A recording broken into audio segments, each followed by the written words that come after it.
When a fertility clinic reveals that the baby growing inside Clara belongs to Inchan's most dangerous mafia boss, her entire world explodes into a deadly game of power, passion, and survival. The confirmation email glowed on Clara's phone screen like a beacon of hope. 3 words that changed everything: pregnancy test positive. Her hands trembled as she read it again, then once more, just to make sure her exhausted mind wasn't playing tricks on her. After 2 years of failed IVF attempts, countless injections, and nights spent crying into her pillow wondering if motherhood would ever happen, the answer had finally arrived. She was going to be a mother. Clara pressed the phone against her chest and let out a breath she didn't realize she'd been holding. The coffee shop around her buzzed with the usual Seoul morning chaos, people rushing past with briefcases and expensive handbags, everyone too busy to notice the woman in the corner booth whose entire universe had just shifted on its axis. She needed to tell Minjun. Her fiancé deserved to know first, before anyone else.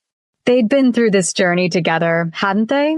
Every appointment, every disappointment, every promise that next time would be different. She grabbed her purse and practically ran to her car, her heart hammering with excitement. Minjun would be at their apartment. He'd taken the day off work, something about needing to handle personal matters. Perfect timing, really. She could surprise him with the news, watch his face light up the way it used to when they first started dating 3 years ago. Before the IVF treatments turned their relationship into a clinical procedure. Before the stress created distance between them that neither wanted to acknowledge. The drive to their Gangnam apartment took 20 minutes, but it felt like hours. Clara rehearsed different ways to break the news. Should she be casual about it? Emotional? Maybe she should stop and buy a tiny pair of baby shoes, make it memorable. No, that was too much. Simple and direct felt right. Just her, him, and the truth that would bind them together forever. She parked in the underground garage and took the elevator to the 14th floor, her smile refusing to fade. The hallway smelled like expensive air freshener and new carpet. Their apartment door was slightly ajar. Strange. Minjun always locked it, even when he was home. Security paranoia, he called it. Clara pushed it open slowly, calling out his name. No response. The living room looked normal. Too normal. Everything in its designated place, the cream-colored sofa perfectly arranged, the abstract paintings Minjun had insisted on buying still hanging at precise angles on the wall. But something felt wrong. The air carried a tension she couldn't name. She walked deeper into the apartment, past the kitchen where unwashed wine glasses sat in the sink. 2 glasses. Her stomach tightened. Voices drifted from the bedroom. Low murmurs, followed by a laugh she recognized instantly. Yuna's laugh. Her best friend since college, the woman who'd held Clara's hand through every failed pregnancy test, who'd promised to be the baby's godmother someday. What was she doing here? Clara's feet moved on autopilot toward the bedroom door, which stood halfway open. She should have announced herself. Should have called out. But something dark and knowing stopped her voice in her throat. She peered through the gap and felt the world tilt sideways. Minjun and Yuna were tangled together on the bed Clara had shared with him for 2 years. The bed where they'd made love after every IVF procedure, where he'd whispered promises about their future family. His hands were in Yuna's hair, her legs wrapped around his waist, both of them lost in each other with a passion Clara hadn't seen from him in months. Maybe years. The phone slipped from Clara's fingers and hit the hardwood floor with a crack that echoed like a gunshot. Both bodies on the bed froze. Minjun's head whipped toward the door, his eyes going wide with an expression that cycled rapidly from shock to guilt to something Clara couldn't quite read. Fear, maybe. Or annoyance at being caught. Clara. His voice came out hoarse. He scrambled off Yuna, grabbing for his pants like modesty mattered now. This isn't what it looks like. Clara heard herself laugh, a sound completely devoid of humor. Really? Because it looks like you're fucking my best friend in our bed. Yuna sat up, pulling the sheet around her naked body. At least she had the decency to look ashamed, her eyes red and watery. Clara, I'm so sorry. We didn't mean for this to happen. It just what? Clara's voice rose to a shout. Just accidentally fell onto his dick? Multiple times, apparently, based on those wine glasses in the kitchen. Minjun finished pulling on his pants and took a step toward her, hands raised like she was a wild animal he needed to calm. Let me explain. Please. You've been so focused on getting pregnant, on the treatments. We barely talk anymore. I felt alone and Yuna was there and you're a cheating bastard who couldn't keep it in his pants while I was pumping my body full of hormones to have your baby. Clara's voice went cold, each word dropping like ice. The pregnancy news she'd been so excited to share suddenly felt like a weapon. Should she tell him? Watch his face change when he realized what he'd thrown away. No, he didn't deserve to know. Not now. Maybe not ever. She picked up her cracked phone from the floor, her hands surprisingly steady despite the rage burning through her veins. I want you out of this apartment by tonight. Take your shit and go move in with your soulmate here. Clara, wait. Yuna climbed out of bed, clutching the sheet. You don't understand. We love each other. We have for months. We were going to tell you, but with everything you were going through. Months. The word came out as a whisper. Clara looked between them, really looked, and saw it clearly now. The way they'd been acting at her last IVF appointment, Yuna's hand on Minjun's shoulder, the inside jokes she'd been too stressed to notice. The times Minjun claimed he was working late. How many lies had she swallowed while trying to build a family with a man who was building a different life behind her back? She turned and walked out of the bedroom, out of the apartment, out of the building. Behind her, Minjun called her name, but she didn't stop. Couldn't stop. If she stayed another second, she might do something violent. Something irreversible. Clara made it to her car before the tears came, great heaving sobs that shook her entire body. She gripped the steering wheel and screamed, letting out every ounce of pain and betrayal until her throat went raw. The parking garage echoed her anguish back at her, amplifying it into something monstrous. When she finally stopped crying, the sun had shifted. An hour had passed, maybe more. Her eyes felt swollen, her makeup destroyed. She looked at her reflection in the rearview mirror and barely recognized the woman staring back. That morning she'd been happy, hopeful. Now she was alone, pregnant, and completely untethered. The baby. God, the baby. Clara's hand moved to her still flat stomach. Minjun's child was growing inside her, a permanent connection to a man she now hated. What was she supposed to do? Keep it? Raise it alone? The thought terrified and comforted her in equal measure. She'd wanted to be a mother more than anything. Did it matter if the father was a cheating piece of garbage? Yes, it mattered, but not enough to change her mind.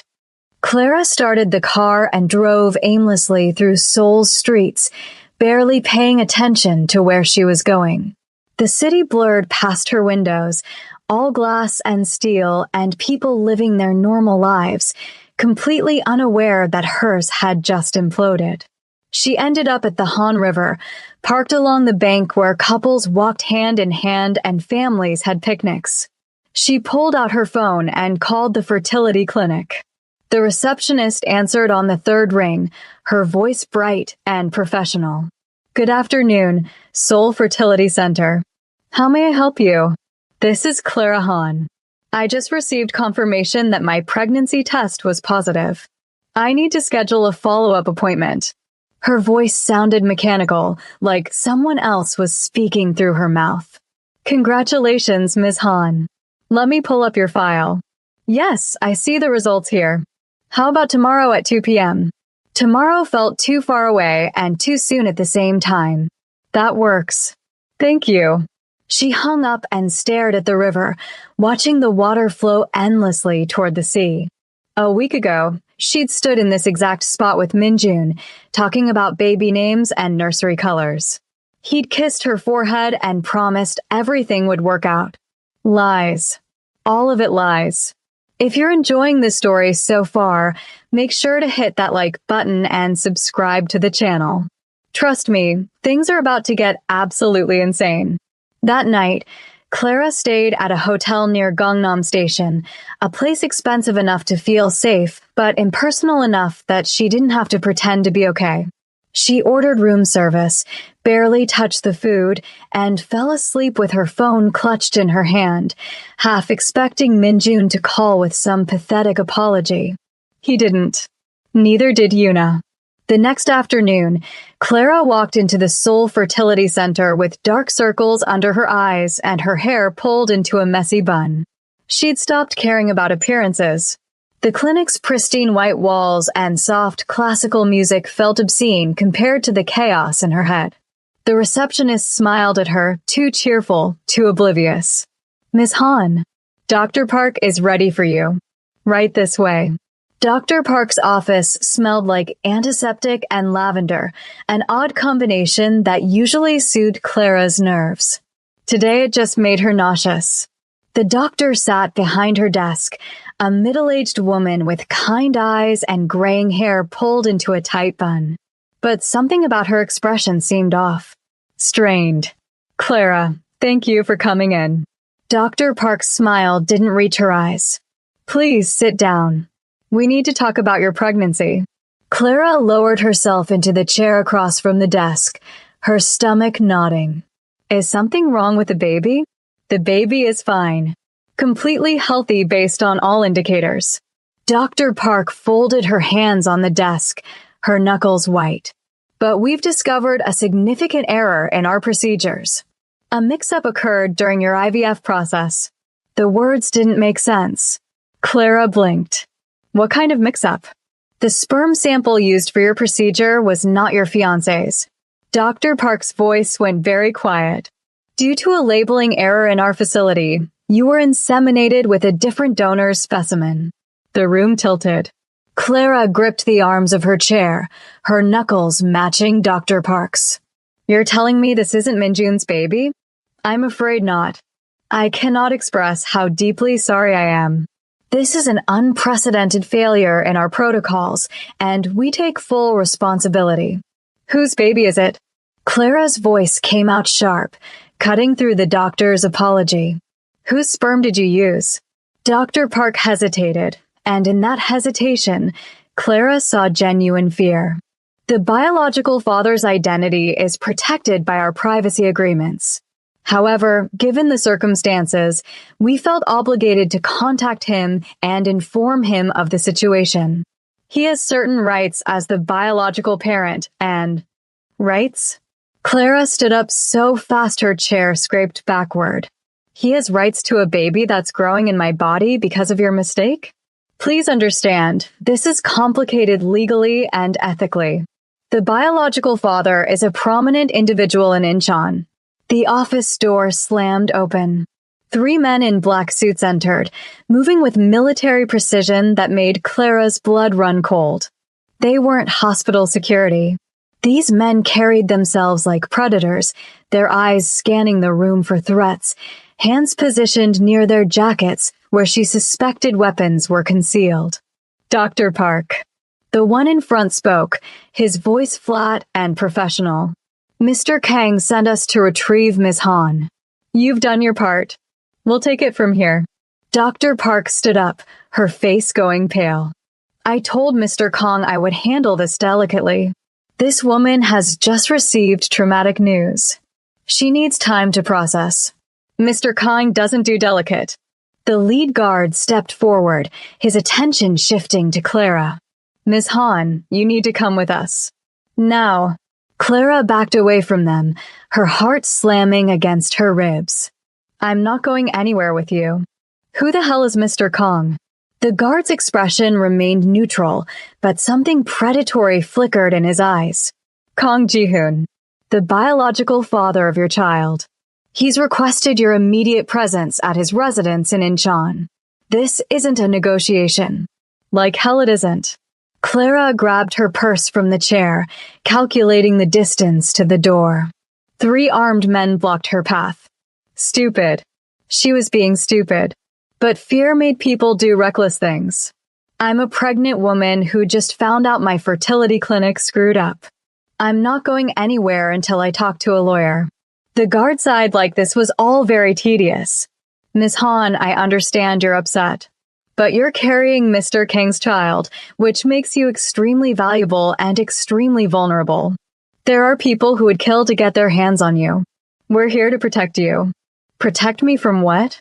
From the families who want Mr. Kang dead. The guard pulled out his phone, tapped something, and held it toward her. The screen showed a news article from 3 hours ago. This morning, someone leaked information about the pregnancy to rival organizations.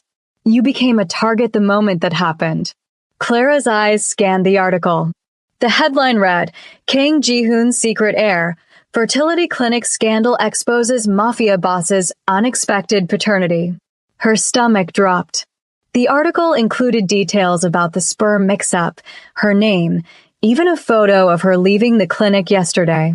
How did they get this information so fast? This is insane. Her voice shook. I don't know anything about Mafia families or... The window behind Dr. Park's desk exploded inward. Glass rained across the office as a canister rolled across the floor, spewing thick gray smoke. Clara's eyes immediately started burning. Someone grabbed her arm, yanking her toward the door. She couldn't see through the smoke, couldn't breathe. Shouts echoed through the hallway outside. Then gunfire, sharp cracks that made her ears ring. The guard dragged her through the smoke and into the corridor where chaos had erupted. 2 men in masks were exchanging fire with Kang's guards. Bodies littered the floor. Clara couldn't tell if they were dead or unconscious. Blood smeared the pristine white tiles. This wasn't real. This couldn't be real. Move. The guard shoved her forward, using his body as a shield. They ran toward the emergency stairs, bullets punching holes in the walls around them. Clara's designer heels slipped on the blood-slicked floor. She kicked them off and kept running in bare feet. They burst into the stairwell and descended 3 floors at breakneck speed. Clara's lungs burned. Her vision swam. The guard kept one hand locked around her wrist, pulling her forward even when she stumbled. Behind them, footsteps thundered. The attackers were following. Ground floor. The guard kicked open the door and they emerged into the parking garage. A black SUV sat waiting, engine running, back door open. 2 more guards stood beside it, weapons drawn. They opened fire on the stairwell door just as the masked men appeared, forcing them back. Get in. The guard threw Clara into the SUV and climbed in after her. The door slammed shut. The vehicle peeled out of the garage with squealing tires, throwing Clara against the leather seats. She struggled upright, gasping for air, her whole body shaking. What the hell just happened? Who are those people? The Choi family. The guard checked his weapon with practiced efficiency. They control the Southern Territories. If they get their hands on you and the baby, they'll use you as leverage against Mr. Kang. Or they'll kill you to eliminate his heir. Depends on their mood. Clara's hand instinctively moved to her stomach. The baby. God, the baby could have died back there. She could have died. This morning she'd been worried about Minjun and Yuna. Now she was running from people trying to murder her over a child she hadn't even planned to keep. No, that wasn't true anymore. The moment those bullets started flying, something primal had awakened in her. This was her baby. Hers. No one was going to use it as a weapon or a bargaining chip. No one was going to take it from her. The SUV merged onto the highway heading toward Incheon, weaving through traffic at dangerous speeds. Clara watched Seoul disappear behind them, replaced by industrial complexes and shipping yards. The landscape grew grayer, harder. They drove for 40 minutes before turning down a private road lined with high walls and security cameras. The mansion appeared like something from a dark fantasy. Modern architecture combined with traditional Korean elements, All black stone and floor-to-ceiling windows that probably cost more than Clara's entire apartment building. Armed guards patrolled the grounds. Attack dogs prowled near the perimeter. This wasn't a home. It was a fortress. The SUV stopped in front of massive double doors. The guards escorted Clara out of the vehicle and into an entrance hall that could have fit her entire apartment 3 times over. Marble floors, crystal chandeliers, abstract art that probably cost millions. Everything screamed wealth and power and danger. Mr. Kang is waiting in his office. A woman in an immaculate suit appeared, her expression professionally blank. "Follow me, please." Clara followed because what choice did she have? Her feet left small bloody prints on the marble floor. She'd cut them running through the clinic. The pain hadn't registered until now. Everything hurt. Her head, her chest, her soul. They walked through corridors lined with more expensive art and antique furniture until they reached a set of ornate wooden doors. The woman knocked twice and pushed them open without waiting for a response. The office was dominated by floor-to-ceiling windows overlooking Incheon's harbor. Ships dotted the water, their lights beginning to glow as evening approached. Behind a massive mahogany desk sat a man who made Clara's breath catch despite every reason she had to be terrified. Kang Ji-hoon looked like he'd been carved from granite and dressed by devils. Easily 6'3", broad shoulders filling out a black suit that probably cost more than her car. Sharp jawline, high cheekbones, dark eyes that tracked her movement with predatory intensity. His black hair was pushed back from his face, revealing features that belonged on a magazine cover. Except magazines didn't usually feature men who looked capable of extreme violence. He stood as she entered, moving with the fluid grace of someone trained in combat. His gaze swept over her, cataloging every detail. The torn stockings, the bloody feet, the mascara she knew was smeared down her cheeks. His expression remained unreadable, but something flickered in those dark eyes. Anger, maybe. Or calculation. Ms. Han. His voice was deep, smooth, the kind that could seduce or threaten with equal ease. "Thank you for joining me. Please sit down." "I didn't join you." Clara stayed standing, gripping her purse like a weapon. "I was kidnapped. You were extracted from a dangerous situation." Ji-hoon moved around the desk, each step deliberate and controlled. He was a predator approaching prey, and they both knew it. The Choi family would have taken you. They would have hurt you and the child to get to me. My men prevented that. Your men? Your enemies? This is all your world. I don't belong here. Clara's voice rose, hysteria creeping in around the edges. I'm a marketing consultant from Seoul. 3 days ago, my biggest problem was choosing baby names. Now people are shooting at me because I'm carrying some mafia boss's accidental baby. Ji-hoon stopped 3 feet away from her, close enough that she could smell his cologne. Expensive. Intoxicating. Completely inappropriate given the circumstances. The situation is regrettable, but it exists. And now we both have to deal with the consequences. I'll get an abortion. The words came out harsh, desperate. Problem solved. His expression went cold, all traces of civility vanishing. You'll do nothing of the sort. You can't tell me what to do with my body. That child is mine. Ji-hoon's voice dropped to something dangerous. Mine by biology, by circumstance, by every metric that matters. I've spent 10 years building my empire, eliminating threats, securing my territory. And I've done it without an heir because I trusted no woman enough to give her that power over me. Now fate has dropped one into my lap, and you think I'll let you destroy it. Clara took a step back, her spine hitting the door. This isn't fate. It's a medical mistake. Call it what you want. The result is the same. Ji-hoon moved closer, his presence overwhelming. He raised one hand and Clara flinched, but he only brushed his fingers against her cheek, wiping away a smudge of blood. The gesture was almost tender. Almost. You're carrying the future of the Kang family. That makes you the most valuable person in Incheon right now. And the most vulnerable. His touch sent electricity through her skin, a reaction she absolutely did not want to have. This man was dangerous. Criminal. Everything she should run from. But her body didn't seem to care about logic. It responded to his proximity, to the raw masculinity he radiated, to the dark promise in his eyes. Clara jerked away from his hand. So what? You're going to keep me prisoner here for 9 months. I'm going to keep you safe. Ji-hoon returned to his desk, putting distance between them like he'd achieved whatever he wanted from that touch. And in return, you're going to give me what I need, which is a contract marriage. He pulled a thick document from his desk drawer and placed it on the mahogany surface. We marry within the week. You live here under my protection. When the child is born, you'll remain as my wife and the child's mother, ensuring the legitimacy of my heir.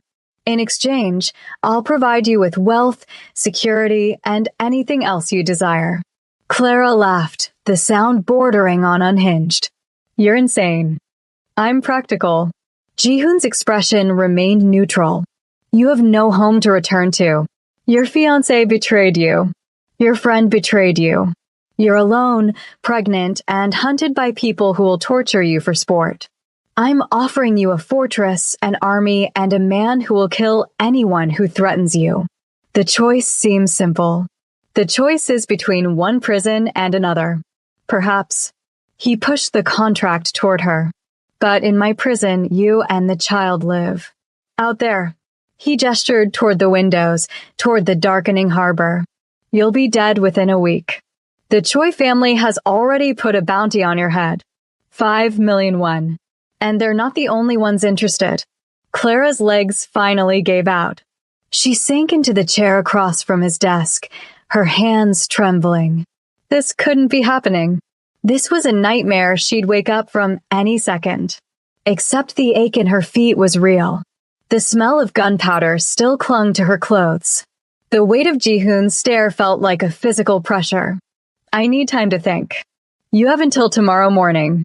Ji-hoon sat down, suddenly looking like the businessman he probably pretended to be in legitimate circles. My assistant will show you to your room. You'll find clothes, toiletries, anything you need. There are guards posted throughout the mansion. For your protection, not to keep you prisoner. Though I strongly advise against attempting to leave. Or what? You'll shoot me. His expression darkened. I'll let the Choi family have you. See how far you get. Clara stood on shaking legs. You're a monster. Yes. Ji-hoon's gaze never left hers, unflinching and honest. But I'm a monster who keeps his word. Sign the contract, and I will protect you with everything I have. Refuse, and you're on your own. Choose wisely, Ms. Han. The assistant appeared to escort her out.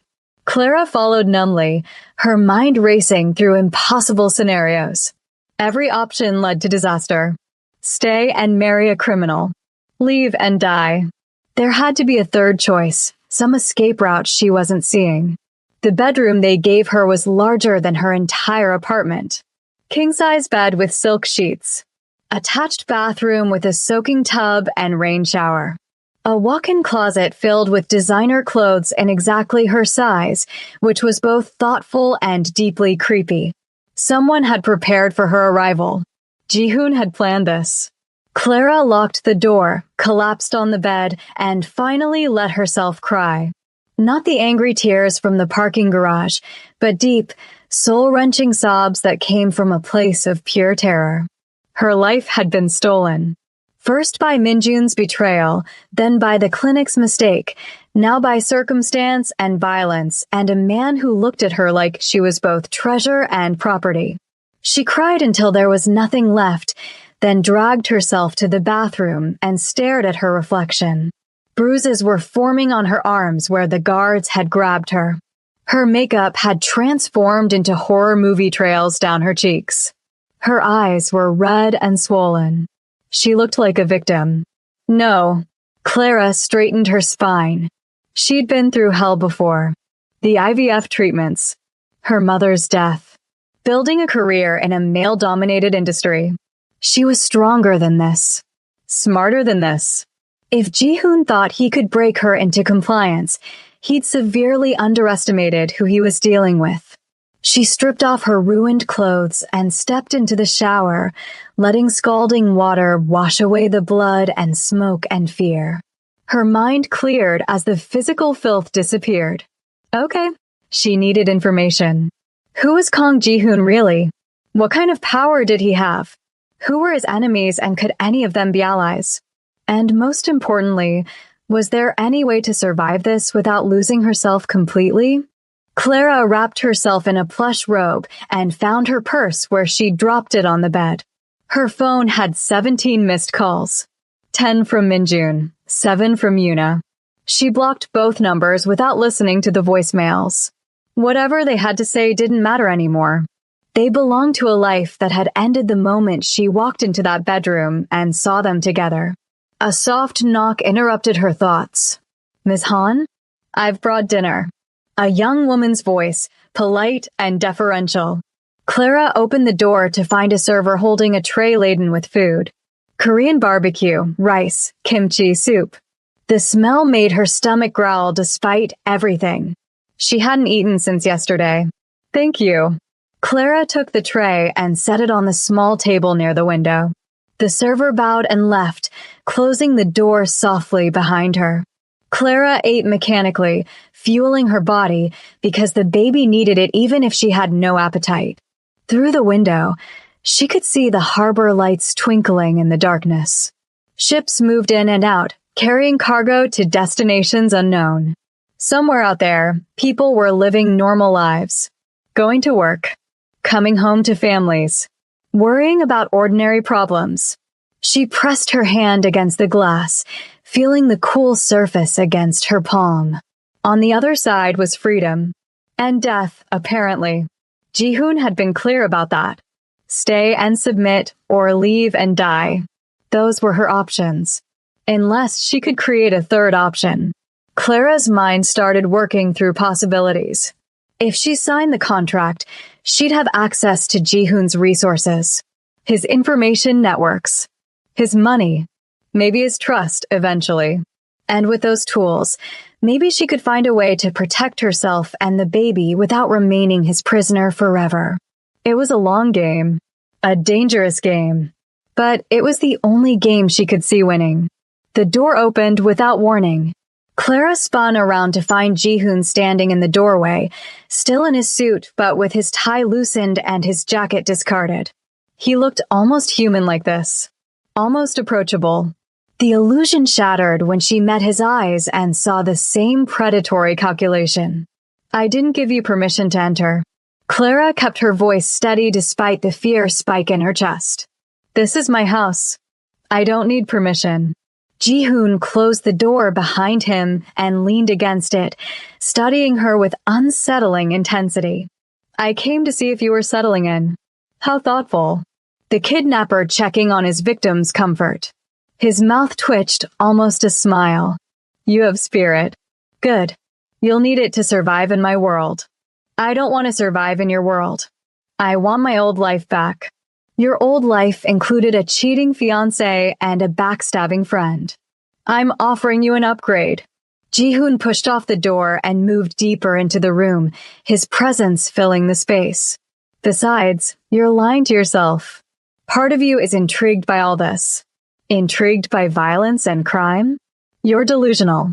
He stopped in front of her, close enough that she had to tilt her head back to meet his eyes.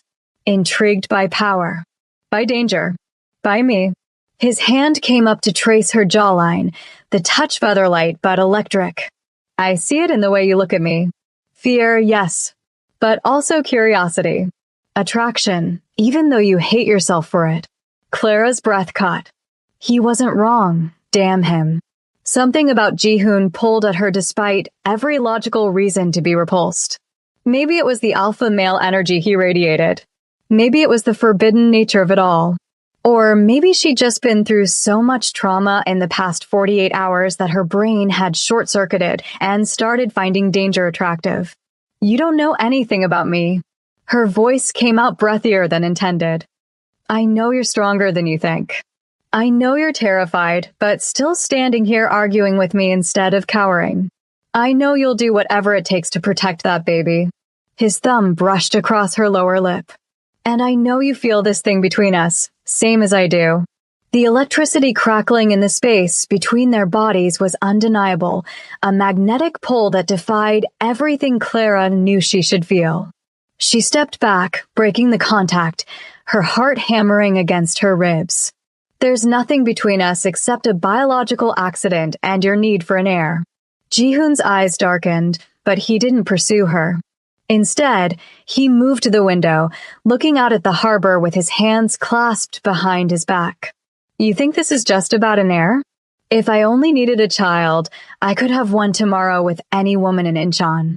They'd line up for the privilege. Then why me? Why force this? He turned back to face her, and for the first time, she saw something vulnerable flicker across his features. Because you're already carrying my blood. My DNA. A child conceived without contracts or negotiations or ulterior motives. Do you understand how rare that is in my world? How pure. His voice dropped. Everyone wants something from me. Power, money, protection, status. But this baby? It didn't ask for anything. It just exists. And that makes it the only honest thing in my entire life. Clara's hand moved unconsciously to her stomach. When he put it that way, she almost understood. Almost. That doesn't give you the right to control my life. No, but it gives me the responsibility to protect yours. Ji-hoon moved toward the door, then paused. Think about what I said. You have until morning. But Clara, he looked back at her, his expression unreadable. Don't mistake my civility for weakness. I will do whatever necessary to secure my child's future. Whatever. Necessary. He left, the door clicking shut behind him with a finality that made Clara's skin prickle. She was alone again, trapped in a gilded cage with a choice that wasn't really a choice at all. Sign the contract and become the wife of Incheon's most dangerous man, or refuse and take her chances with assassins and rival mafia families. Some choice. Clara barely slept that night. Every time she closed her eyes, she saw masked men with guns, heard the crack of bullets punching through walls, felt Ji-hoon's fingers against her skin. The pregnancy exhaustion finally dragged her under around 4 in the morning, and she woke 3 hours later to sunlight streaming through the massive windows. Someone had left fresh clothes folded on the chair near the bed. Designer labels, perfectly sized. Clara dressed in black slacks and a silk blouse that probably cost more than her monthly rent used to, then ventured out of the bedroom. A guard stood in the hallway, young and professional, his weapon visible under his jacket. Good morning, Ms. Han. Mr. King requests your presence in the dining room for breakfast. Requests. As if she had a choice. Clara followed the guard through the maze-like mansion until they reached a formal dining room with a table that could seat 20. Ji-hoon sat at the head, reading something on his tablet while nursing a cup of coffee. He looked up when she entered, his gaze sweeping over her appreciatively. You slept well, I hope. He gestured to the chair beside him. Not at the opposite end of the table where she could maintain distance, but right next to him. A power play. Clara sat, keeping her spine straight and her expression neutral, as well as anyone can when being held hostage. Guest. The word is guest. A server appeared with coffee and a plate of Western-style breakfast. Eggs, bacon, toast. Completely normal except for the armed guards stationed at every door. Have you made your decision? Do I really have a choice? Clara picked up her fork, more to have something to do with her hands than from hunger. You've made it clear what happens if I refuse. You always have a choice. The consequences might be unpleasant, but the choice exists. Ji-hoon set down his tablet and turned his full attention to her. I won't force you to sign, Clara. But I also won't lie about the reality you're facing. The moment that information leaked, you became a target. The only question is whether you want to be a protected target or an exposed one. Clara took a bite of eggs, buying time to think. The food was excellent, prepared by someone who actually knew how to cook. Not that it mattered. She could barely taste it through her anxiety. If I sign, what exactly does this contract entail? Besides the obvious marriage and living here. Jihoon pulled a copy of the document from seemingly nowhere and placed it in front of her. Read it yourself. My lawyer wrote it to be comprehensive but fair. Fair. Right. Clara scanned the dense legal language, her marketing background helping her parse the corporate speak. The contract was insane. She would marry Jihoon within 1 week. Live in his household as his legal wife. Bear and raise the child as the legitimate heir to the Kang family empire. In exchange, she would receive a monthly allowance of 50 million won, full access to the estate and its resources, personal security detail, and complete medical care for herself and the baby.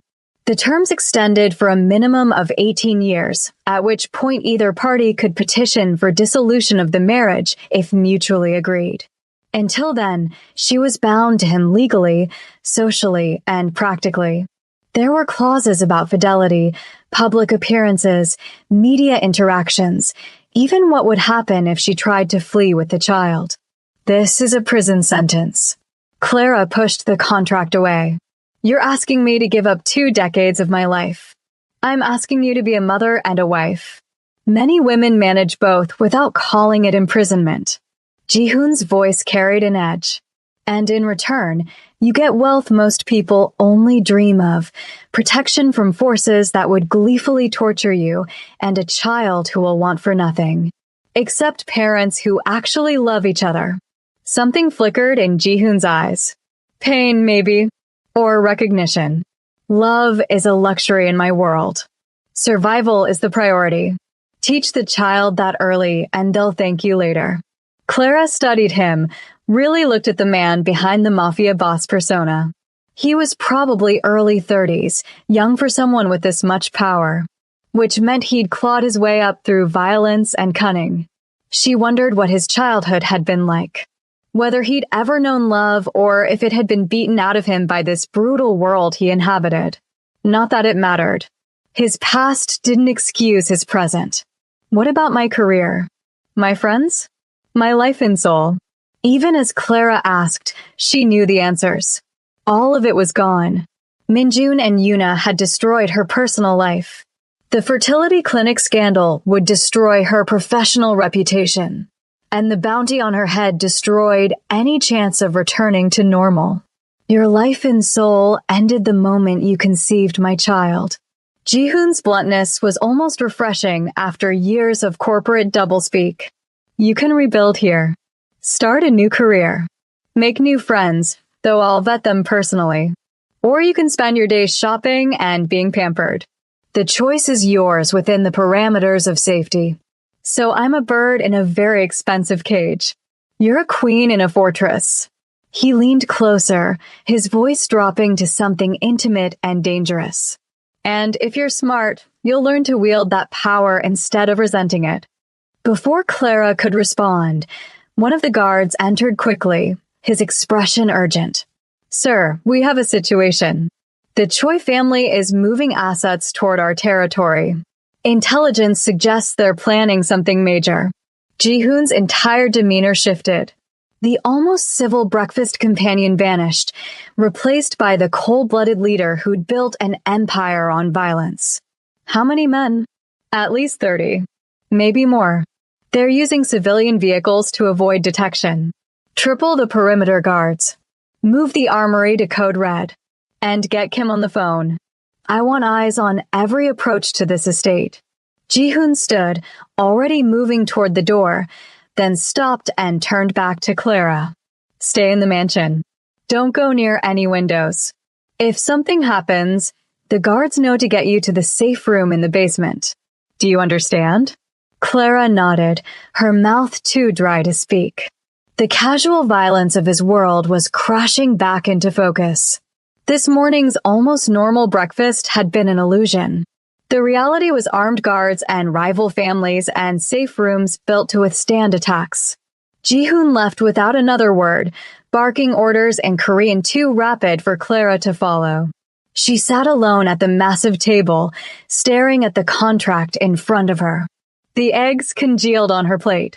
Outside the windows, she could see guards moving into position, weapons ready.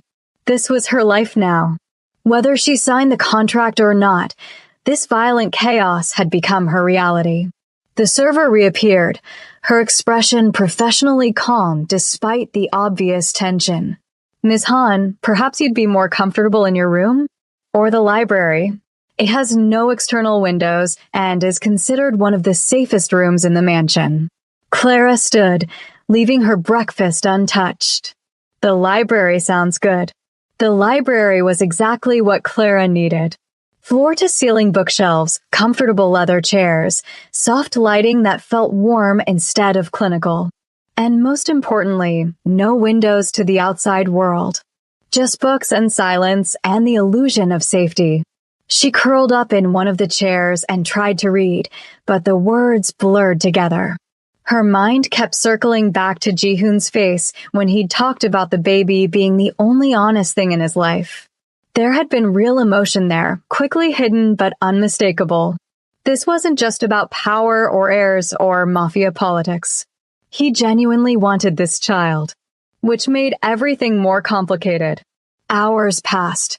Clara dozed fitfully, her pregnancy exhaustion overwhelming the anxiety. She woke to find someone had left a lunch tray on the table beside her chair. Soup, rice, and kimchi. Still warm. She ate mechanically, fueling her body for the baby's sake. The door opened and Ji-hoon entered, looking tired but unhurt. His jacket was gone, his shirt sleeves rolled up, revealing forearms corded with muscle and marked with old scars. He'd been in a fight recently. Probably many fights. The situation is contained. He dropped into the chair across from her, suddenly looking every year of his age, and then some. The Choi family was testing our defenses. They won't try a direct assault, but they're getting desperate. Desperate enough to attack a pregnant woman? Desperate enough to do whatever it takes to weaken me. Ji-hoon ran a hand through his hair, disrupting the perfect styling. Which is why I need your answer, Clara. Today. Now. I can't protect you properly while you're in this limbo state. Either you're mine, officially and legally, or you're a liability I can't afford. The bluntness should have offended her. Instead, Clara appreciated it. No games, no manipulation. Just cold, hard truth. And if I'm a liability, what then? Then I'll give you enough money to disappear somewhere far from Korea. New identity, new life. And I'll send men to ensure the baby's safe delivery, after which I'll take custody. His eyes met hers, unflinching. I don't want that outcome, but I'll accept it if necessary. Clara's hand moved to her stomach protectively. You take my baby? It's my baby too. And in my world, that child is royalty. I won't let it grow up vulnerable and unprotected because you're too stubborn to accept reality. Ji-hoon leaned forward, his elbows on his knees, his expression intense. Sign the contract, Clara. Be my wife. Give our child the best possible life. And maybe, in time, you'll find this arrangement isn't as terrible as you think. Or maybe I'll spend 20 years resenting you. Maybe, but at least you'll spend them alive.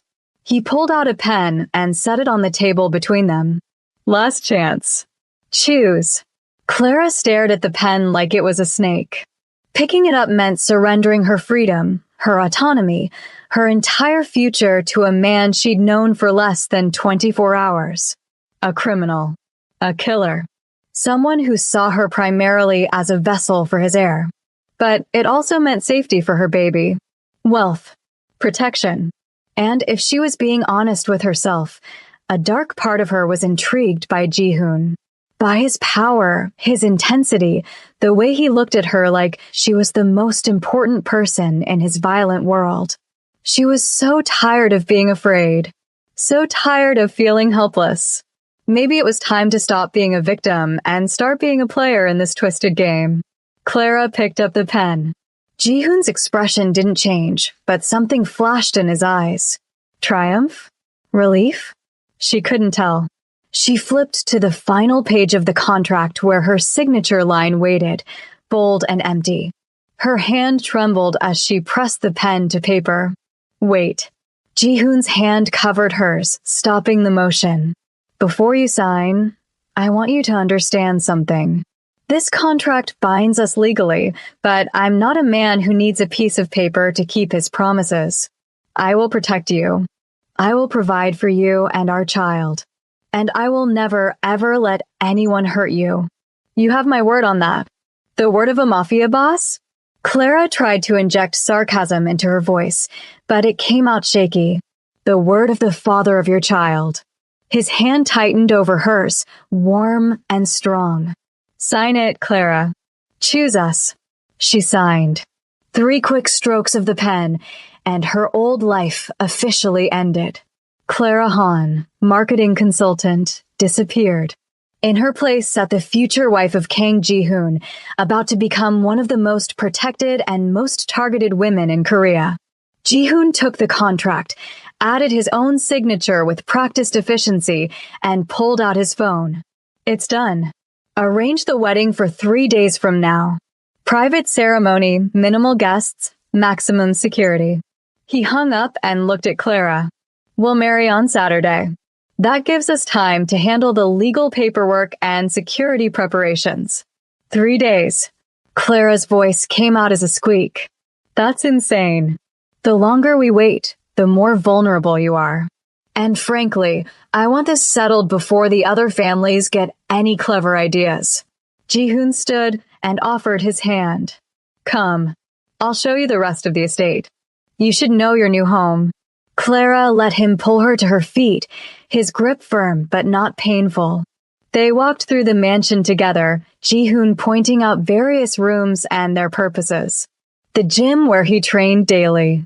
The office wing where he ran his legitimate business operations. The armory, which made Clara's blood run cold with its rows of weapons.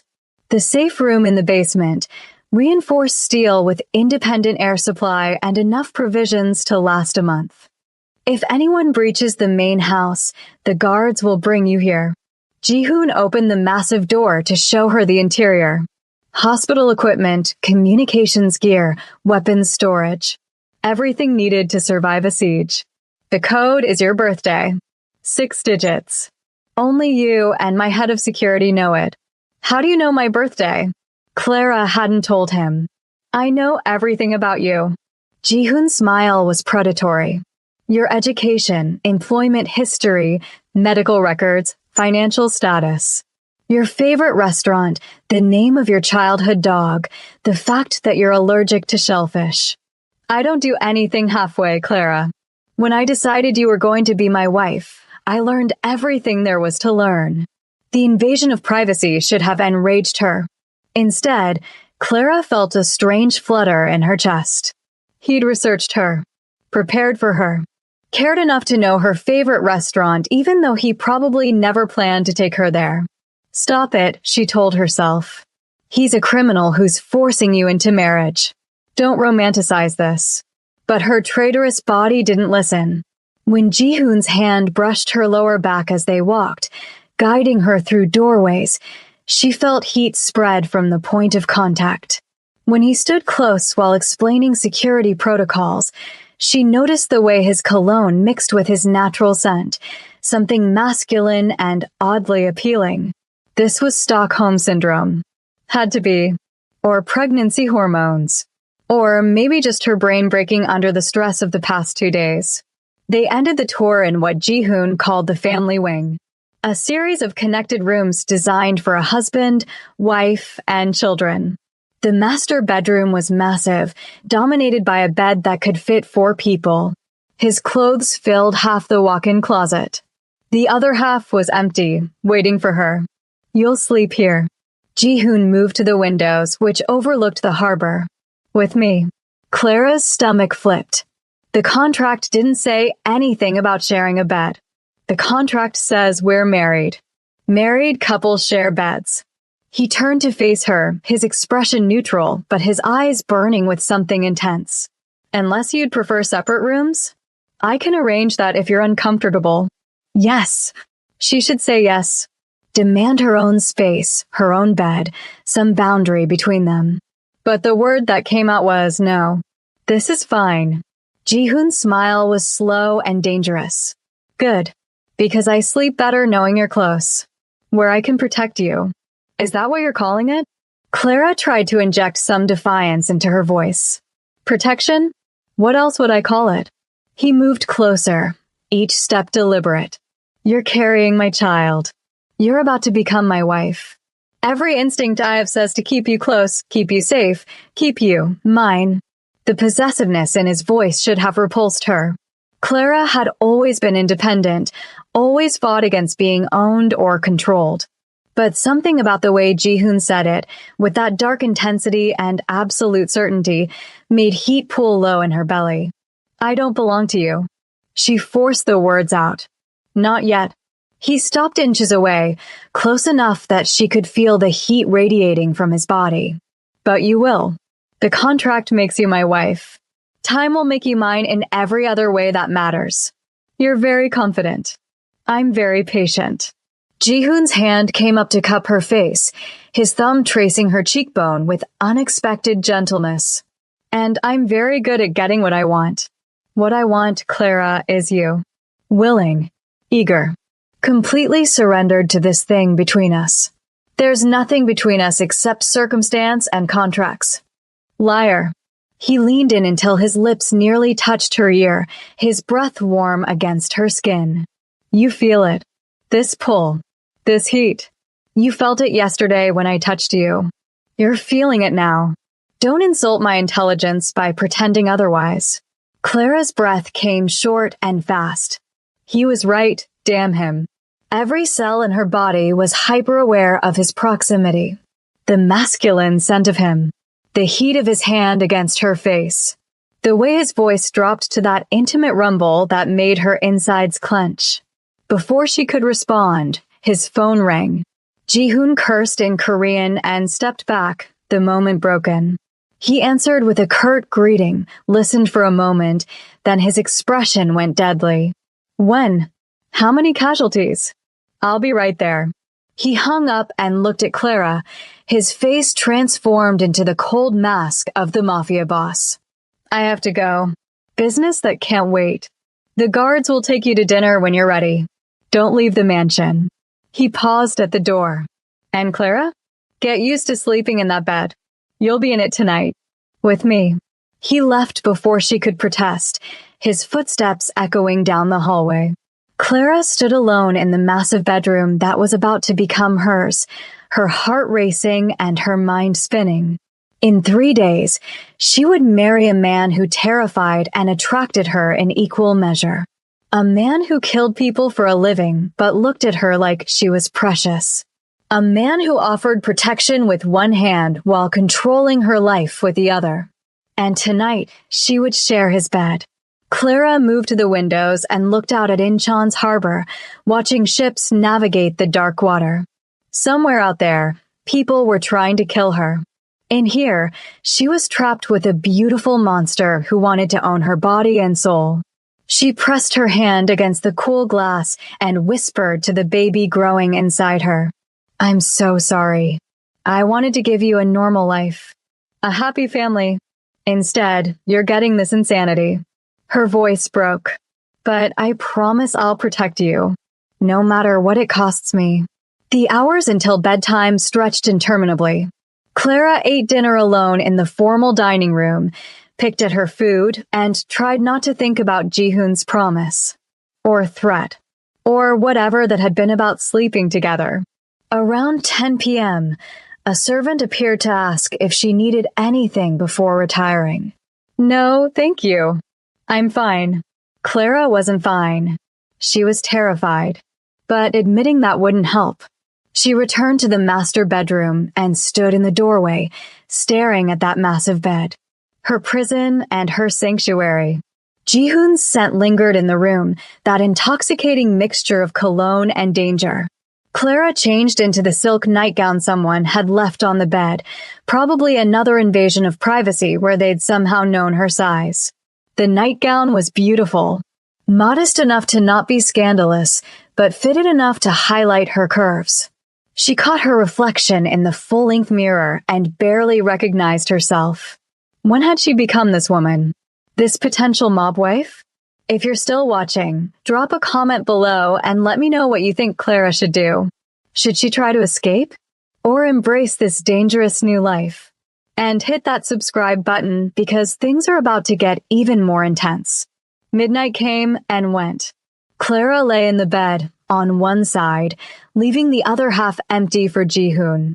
Sleep eluded her despite her exhaustion. Every sound made her jump. Every creak of the old mansion settling made her imagine attackers breaching the walls. The door finally opened around 1 in the morning. Ji-hoon entered silently, moving through the darkness like he owned it. Which he did, Clara supposed. He owned everything in this mansion, including her now. She closed her eyes and pretended to sleep, tracking his movements by sound. The rustle of clothes being removed. Water running in the bathroom. The shift of the mattress as he climbed into bed beside her. For several minutes, neither of them moved. Clara kept her breathing steady and even, maintaining the illusion of sleep. But her entire body was tense, hyper-aware of the man lying inches away. His warmth radiated across the space between them. She could smell the soap from his shower, clean and masculine. "I know you're awake." Ji-hoon's voice cut through the darkness, soft but certain. "Your breathing is too controlled. People who are actually asleep don't breathe that evenly." Clara gave up the pretense and opened her eyes. The room was dark except for ambient light from the harbor filtering through the curtains. She could barely make out Ji-hoon's silhouette, but she felt his attention focused entirely on her.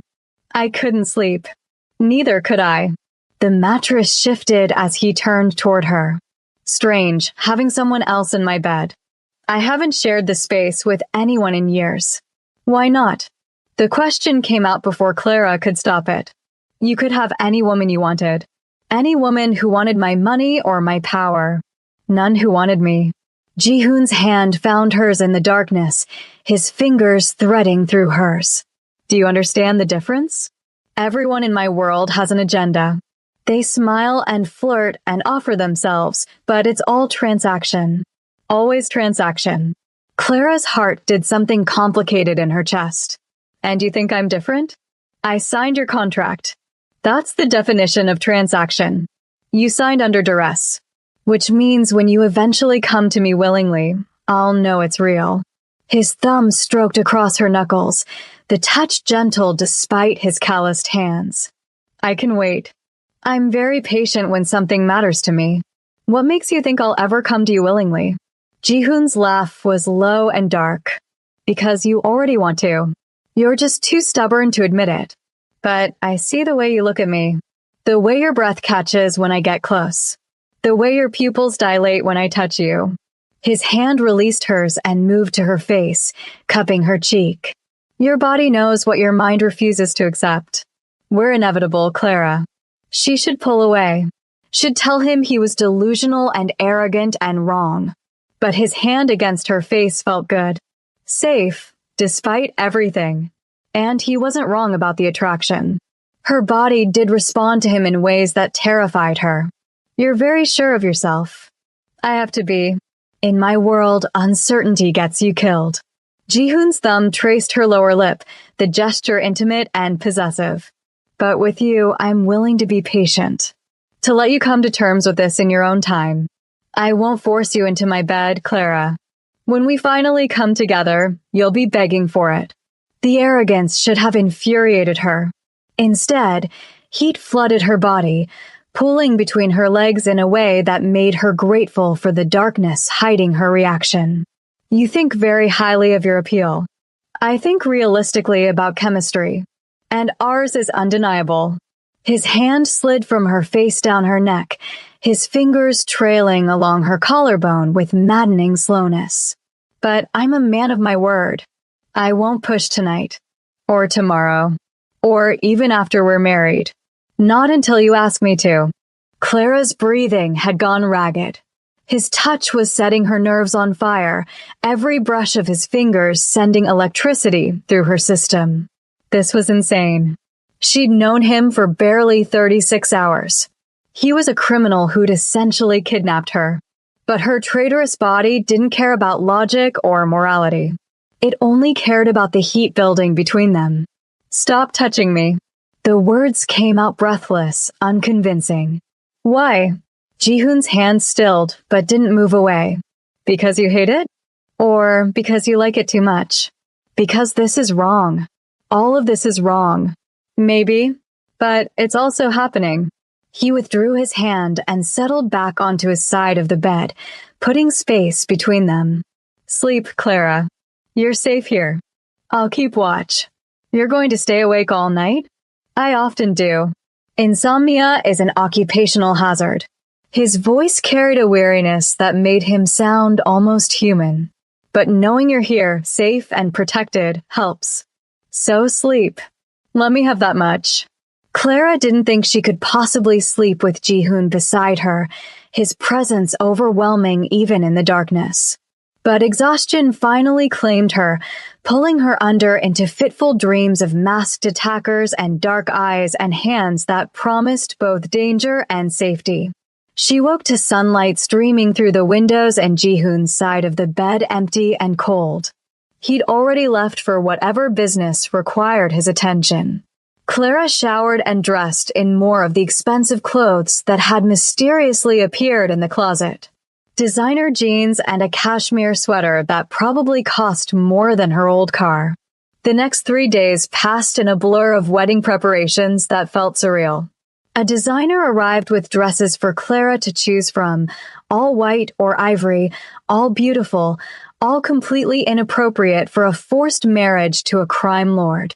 She chose the simplest one, an elegant sheath that didn't scream bride, but didn't look like she was going to a funeral either. Jihoon was largely absent during the preparations, dealing with whatever Mafia business kept him occupied. But he appeared every evening for dinner, sitting across from Clara and making conversation like they were a normal couple planning a normal wedding. He asked about her day, her comfort level, whether she needed anything. He never touched her beyond the occasional brush of his hand against hers, never pushed for more than she was willing to give.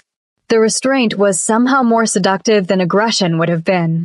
Clara found herself looking forward to those dinners, to the verbal sparring and the way Jihoon looked at her like she was the most interesting person in his world. She told herself it was just manipulation, a technique to make her compliant. But part of her wondered if maybe, just maybe, he genuinely enjoyed her company. The night before the wedding, Clara couldn't sleep again. She lay in the massive bed, staring at the ceiling, wondering if she was making the biggest mistake of her life. Tomorrow she would legally bind herself to a man who terrified and fascinated her.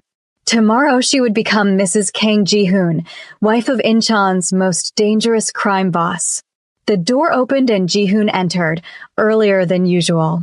He'd been working late every night, not coming to bed until she was already asleep or pretending to be. But tonight he looked exhausted, his tie loosened and his jacket discarded somewhere. "Can't sleep." He sat on the edge of the bed, his back to her. "Nervous about tomorrow?" Clara sat up, hugging her knees to her chest. "This is crazy. All of this is crazy." "I know." Jihoon turned to look at her, his expression softer than she'd ever seen it. "I know this isn't what you wanted, that I'm not who you would have chosen. But I promise you, Clara, I will spend the rest of my life making this bearable. Maybe even good if you let me." "Why do you care? You have what you want. The contract, the heir, the legitimacy. Why does it matter if I'm happy?" Jihoon reached out and tucked a strand of hair behind her ear, the gesture tender. "Because seeing you miserable makes me feel like a monster. And I've done monstrous things, I won't lie about that. But with you, I want to be better. You make me want to be the man you deserve instead of the man I am." Clara's throat tightened. "You barely know me. I know enough. I know you're brave and stubborn and loyal. I know you put that baby's needs above your own fear. I know you have a sharp tongue and a sharper mind. His hand moved to cup her face. And I know that somehow, against all logic, you're starting to care about me too, even though you fight it. He wasn't wrong. Clara had spent the past 3 days trying to hate Ji-hoon, trying to maintain the righteous anger that had fueled her initially. But he made it difficult. The way he listened when she talked. The way he'd quietly arranged for her favorite foods to appear at meals. The way he looked at her like she was precious instead of just a convenient vessel for his child. I don't know what I feel. The admission cost her, but it was honest. Everything is happening too fast. My emotions are all over the place. Then don't think about emotions.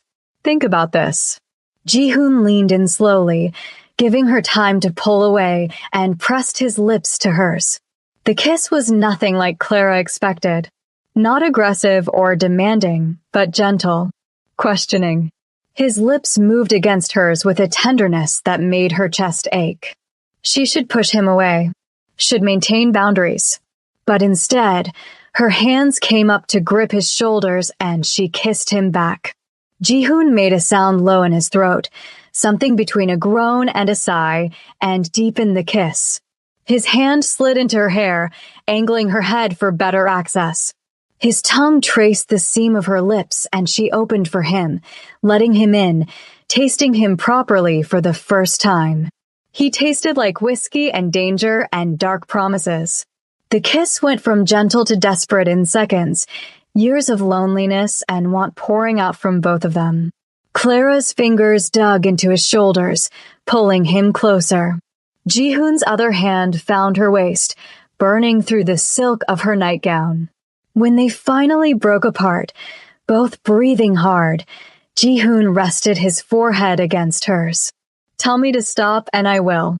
Tell me you don't want this, and I'll go sleep in one of the guest rooms. But don't lie to me, Clara. Don't lie to yourself. Clara's mind screamed at her to send him away, to maintain the last shreds of her resistance. But her body had other ideas. 3 days of building tension, of loaded glances and careful touches, of sleeping beside him every night without touching. It had created a hunger she couldn't deny anymore. Don't stop. The words came out as a whisper. Please don't stop. Ji-hoon's eyes darkened with desire and something that looked almost like relief. Are you sure? Because once we cross this line, there's no going back. You'll be mine in every way that matters. I'm already yours. The contract made sure of that. Clara pulled him down for another kiss, pouring her frustration and fear and unwanted desire into it. So take what's yours. He did. Ji-hoon kissed her like a man starving, his control finally breaking. His hands moved over her body with possessive certainty, learning every curve through the thin silk. Clara arched into his touch, her own hands exploring the hard planes of his chest and shoulders. He was all muscle and power and barely leashed violence, and she wanted all of it. They moved together in the darkness, clothes discarded, boundaries dissolved. Ji-hoon was demanding but attentive, his hands and mouth worshipping her body while driving her toward the edge of sanity. Clara gave as good as she got, her nails raking down his back, her teeth finding his shoulder. When he finally entered her, they both froze, locked together in a moment of perfect stillness. His eyes met hers in the dim light, searching for something. Permission. Acceptance. Surrender. Clara gave him all three. They moved together with an intensity that bordered on violence, all the tension of the past days exploding into something primal and necessary. Ji-hoon's voice in her ear, speaking Korean endearments she didn't understand but felt in her bones. Clara's voice crying out his name as pleasure crashed through her in waves that left her shaking. Afterward, they lay tangled together, sweat cooling on their skin, hearts gradually slowing to normal rhythms. Ji-hoon's arm was locked around Clara's waist, holding her against his chest like he feared she might disappear. She should feel regret. shame. But instead, she felt satiated and strangely peaceful. No going back now. Jihoon's voice rumbled against her ear. You're mine, Clara. Completely. She should argue. Should tell him that sex didn't mean ownership. But lying there in his arms, their baby growing between them, Clara realized he was right.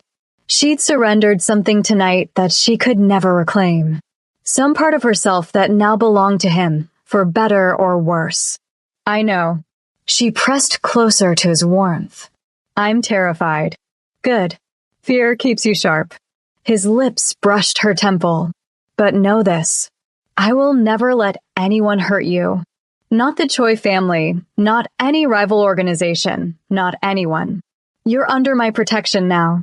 That's a sacred promise in my world. And if someone tries, then they die. His voice held absolute certainty. Slowly, painfully. I'll make an example that ensures no one ever threatens you again. The casual violence should have horrified her. Instead, Clara felt a dark thrill at the possessiveness in his voice. What did that say about her? That she was aroused by a man promising murder on her behalf? Maybe she'd been broken by the past few days. Or maybe she'd finally found her place in this brutal world. They fell asleep intertwined, and for the first time since the fertility clinic revelation, Clara slept deeply and dreamlessly. The wedding day arrived with perfect weather. Bright sunshine, mild temperature, the harbor sparkling in the distance. A cruel irony for what should have been the worst day of Clara's life, but somehow didn't feel that way anymore. The ceremony was held in the mansion's private garden, transformed overnight into something elegant and beautiful. White roses everywhere, a simple arch decorated with greenery, chairs set up for the handful of guests Jihoon had deemed trustworthy enough to attend. His inner circle, basically. Men with hard eyes and expensive suits who looked at Clara with varying degrees of assessment and approval. Clara walked down the makeshift aisle alone, no father to give her away. Her father had died when she was young, and she'd never been close to her extended family. It should have felt lonely. But when she reached the arch and saw Jihoon waiting in a perfectly tailored black suit, looking at her like she was the only person in the world, loneliness evaporated. The officiant kept it brief. Standard vows, no personalization, just the legal requirements to bind them together. Clara said, I do, with a steady voice. Jihoon's I do sounded like a vow and a threat and a promise all at once. He slid a ring onto her finger, platinum with a massive diamond that probably cost more than most people's houses. You may kiss the bride. Jihoon pulled Clara against him and kissed her thoroughly, possessively, making it clear to everyone watching that this was no arrangement of convenience. This was ownership. Claiming. When he finally released her, Clara's lips were swollen and her face flushed, and the assembled Mafia elite looked vaguely amused. The reception was held in the mansion's ballroom, intimate by normal wedding standards, but lavish beyond anything Clara had experienced. Champagne flowed freely. A string quartet played classical music. The food was exquisite, prepared by a chef who'd apparently won multiple awards. Clara moved through it all in a daze, Jihoon's hand never leaving the small of her back, his presence a constant reminder that she was his now. Legally. Physically. Completely. Men approached to offer congratulations that felt more like assessments. Women watched with envy and calculation in their eyes. They're wondering if you're a weakness or an asset. Jihoon's voice was low in her ear as they swayed together on the dance floor. The smart ones recognize you're both. And which are you hoping for? Clara looked up at him, this dangerous man who is now her husband. I'm hoping you become my greatest strength. His hand tightened on her waist. Someone I can trust absolutely in a world where trust is rarer than diamonds. Someone who stands beside me instead of behind me. That's a lot of pressure. You can handle it. You're stronger than you think. Jihoon spun her gracefully, showing off skills that surprised her. And you're already proving it. Most women would have crumbled under what you've experienced this week. You've adapted, survived, started to thrive even. Clara wanted to argue, but he wasn't entirely wrong. A week ago, she'd been a victim, passive, and helpless. Now she was a mafia wife learning to navigate a brutal world. It wasn't the life she'd planned, but it was the life she had. And maybe, just maybe, she could make it work. The reception wound down as evening approached. Guests departed with final congratulations and thinly veiled warnings. Soon it was just Clara and Ji-hoon, standing in the ballroom surrounded by the debris of their wedding. Tired, Ji-hoon's thumb stroked her cheek. Exhausted, overwhelmed, terrified. Take your pick. Clara leaned into his touch, seeking comfort from the source of her fear. This is my life now. I'm still processing. You have time. We have time. He pulled her close, his arms wrapping around her in an embrace that felt protective rather than possessive. I meant what I said earlier. I want you as a partner, not a prisoner. Tell me what you need to make this bearable. Better than bearable. Clara considered the question seriously. What did she need? Freedom within the boundaries. A purpose beyond being your wife and baby incubator. Maybe access to the business side of things. I'm good with marketing and strategy. I could be useful. Ji-hoon pulled back to look at her, surprise flickering across his features. You want to be involved in the family business? I want to be involved in something. I can't just sit around being decorative for the next 20 years. Let me help. Use my skills. Clara's voice strengthened as the idea took shape. You said you wanted a partner. Partners contribute. A slow smile spread across Ji-hoon's face, transforming him from dangerous to devastating. Done. Starting Monday, you'll meet with my business managers. See where you fit. But Clara, his voice dropped to that intimate rumble. This makes you even more of a target. You understand that? I understand that I'm already a target just by existing. Might as well make myself useful while I'm at it. Clara surprised herself with her own boldness. Besides, if I'm going to survive in your world, I need to understand it. Can't navigate what I don't know. Smart woman. I knew there was a reason I wanted you. Ji-hoon kissed her forehead, a gesture that felt tender and possessive in equal measure. Come, let's go upstairs. I want my wife to myself. They climbed the stairs to the master bedroom together, Clara's hand in Ji-hoon's, the weight of the wedding ring foreign on her finger. Inside their room, someone had scattered rose petals across the bed and lit candles. Romantic touches for a romance that didn't exist, but might be forming despite everything. Ji-hoon closed the door and leaned against it, just watching Clara with an intensity that made her skin prickle. Last night was about need. Desperation. Tonight, I want to take my time. Learn every inch of my wife properly. Clara's breath caught. After last night's intensity, she thought she'd be satisfied for days. But her body responded immediately to the dark promise in his voice, heat pooling low in her belly. You're very confident about getting a repeat performance. You're already flushed. Your pupils are dilated. You're breathing faster. Ji-hoon pushed off the door and stalked toward her. Your body doesn't lie, even when your mouth does. You want this as much as I do. He was right, damn him. Clara's pride wanted to deny it, but her body was already leaning toward him, seeking his touch. You're insufferable. I'm honest. He stopped in front of her and reached for the zipper of her wedding dress. May I? The request for permission, after everything, was almost sweet. Clara nodded, turning to give him access. The zipper descended slowly, his knuckles brushing her spine, leaving trails of fire. The dress pulled at her feet, leaving her in just white lace lingerie.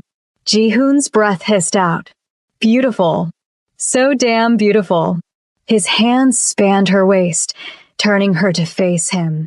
I don't deserve you, but I'm selfish enough to keep you anyway. Before Clara could respond, he lifted her effortlessly and carried her to the bed, laying her down on the rose petals with surprising gentleness. Then he proceeded to worship every inch of her skin, his hands and mouth mapping her body like territory to be conquered and claimed. Clara gave herself over to the sensation, to the dark pleasure of being desired this intensely. Ji-hoon made love to her like a man possessed, alternating between gentle and rough, tender and demanding, until she couldn't remember why she'd ever resisted this. Until all that existed was sensation and need and the feeling of being completely, utterly claimed. Afterward, they lay tangled together again, the candles burning low, rose petals crushed beneath them. Ji-hoon's hand rested on Clara's still flat stomach, his touch reverent. "My child, my wife, my family." His voice held wonder, like he couldn't quite believe it was real. "I've built an empire, eliminated countless threats, accumulated more wealth than I could spend in 10 lifetimes. But this feels like the first thing I've actually won." Clara's hand covered his on her stomach. "Don't get sentimental on me. It's unsettling." He laughed, the sound genuine and warm. "Only with you. Only ever with you." His lips found her temple. "Sleep, my wife. Tomorrow we start building our life together."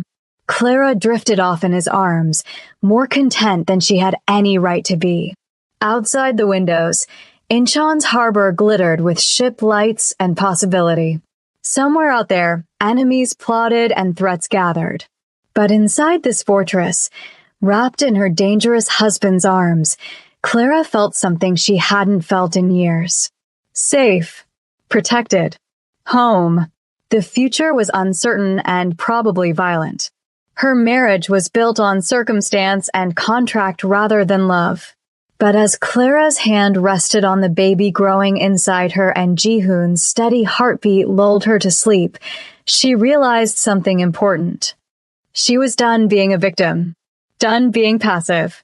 This was her life now, this brutal, beautiful, dangerous world, and she was going to master it. Stand beside her Mafia husband as an equal. Raise their child to be strong in a world that would constantly test them. And maybe, just maybe, find something real in this arrangement that had started as anything but. The week had begun with betrayal and ended with a wedding. Clara had gone from marketing consultant to Mafia wife. From victim to player. And while she couldn't predict what tomorrow would bring, she knew one thing with absolute certainty. She would survive. She would adapt. She would thrive. Because she was Clara Kong now. Wife of Incheon's most dangerous man. Mother of his heir. And she was done apologizing for taking up space in this violent world. Outside, the harbor lights continued their eternal dance. Ships came and went, carrying cargo and secrets and dreams. And inside the fortress, a new family was being forged in fire and circumstance and unexpected passion. If you made it this far, thank you for watching. Don't forget to like this video, subscribe to the channel, and drop a comment telling me what you think happens next in Clara and Ji-hoon's story. Will she embrace the Mafia life completely? Will their enemies strike back? Will they actually fall in love? Let me know your theories below. And check out my other videos for more intense romantic dramas. Until next time, stay safe out there.